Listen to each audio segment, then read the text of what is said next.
High বন্ধুরা, তো আজকে না ভীষণ বৃষ্টি হচ্ছিল, তো কারেন্ট ছিল না, টাঙ্কিতে জল নিয়ে রান্না বান্না করিনি। তো এখানে নতুন বিরিয়ানি দোকান ওপেনিং হয়েছে, তার জন্য সেই দোকান থেকে বিরিয়ানি কিনে এনেছি, আর আমার জন্যে একটু শেজওয়ান রাইসও কিনে এনেছি। এই যে দেখুন, আপনাদেরকে দেখাচ্ছি। ও ওয়াও ওয়াও, আর বিরিয়ানিটাও কিনে এনেছি।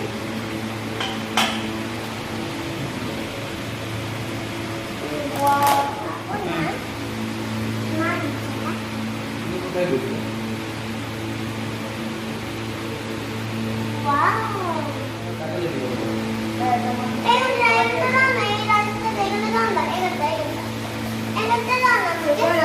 অসাধারণ হয়েছে।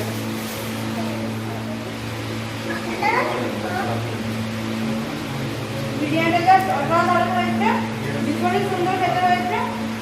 তো আমার ব্লগটা